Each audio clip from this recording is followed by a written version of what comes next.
दोस्तों, कभी कभी हमारा कोई छोटा सा काम, हमारी कोई छोटी सी एक्ट दूसरों के लिए इतनी इम्पॉर्टेंट हो जाती है कि कई मायनों में दूसरों की जान बचा सकती है, दूसरों के लिए कई तरह से हेल्पफुल हो सकती है। हमारा जो सोशल मीडिया है, इस पर बहुत तरह की चीज़ें हैं, अच्छी भी हैं, बुरी भी हैं। अगर आप अच्छी चीज़ें ढूंढना चाहते हैं, अच्छी चीज़ों को सर्च करें तो आपको अच्छी चीज़ें मिल जाएंगी। ऐसी ही एक छोटी सी कहानी लेकर आपके सामने आया हूँ। बड़ी खूबसूरत शानदार कहानी है। एक आदमी के पास पुरानी नाव थी, जो काफ़ी पुरानी भी हो गई थी, उसका रंग भी काफ़ी खराब हो गया था। तो उसने नाव वाले कारीगर को बुलाया और उससे कहा कि इस नाव को, इसका रंग रोगन कर दो।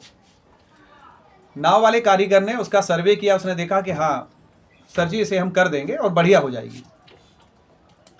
उसने कहा कि इसे करने के हम इतने पैसे लेंगे। व्यक्ति ने कहा ठीक है। नाव वाला कारीगर नाव का रंग रोगन करने लगा और पूरे दिन में उसने नाव एकदम बढ़िया खूबसूरत कर दी, दिखने में बड़ी अच्छी लगने लगी। और वो घर से पैसा लेकर चला गया। अगले दिन उसके बच्चे नाव को लेकर झील में चले जाते हैं घूमने के लिए, सैर करने के लिए। जब व्यक्ति को पता चला कि उसके बच्चे झील में गए हैं तो वो पसीने पसीने हो गया, क्योंकि उसे पता था कि उसकी नाव में एक छेद है। अब उसे डर ये था कि छेद है कि बंद हो गया, उस व्यक्ति ने उसे रिपेयर किया कि नहीं किया। वो वहाँ से दौड़ा दौड़ा हाँफता हुआ आया और जैसे ही वो घर आया तो उसने देखा कि घर के गेट पर ही उसके बच्चे मुस्कुराते हुए खेलते हुए से मिल गए। बच्चों ने पूछा, पापा क्या हुआ? तो उसने कहा नहीं नहीं, कुछ नहीं, सब कुछ ठीक है।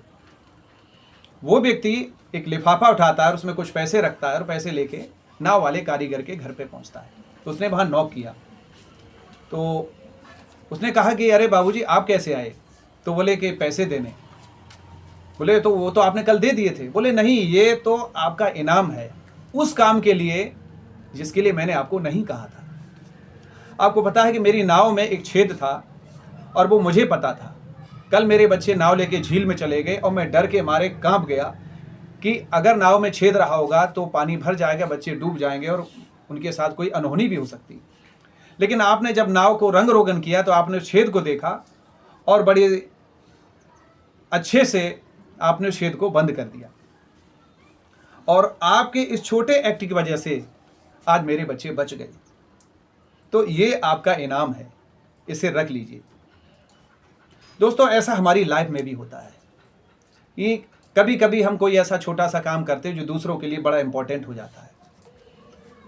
तो ध्यान रखिए, कोशिश करिए कि किसी की नाव का छेद बंद कर सकें और उनकी सहायता कर सकें। कमेंट करके बताइए क्या कहानी आपको कैसी लगी।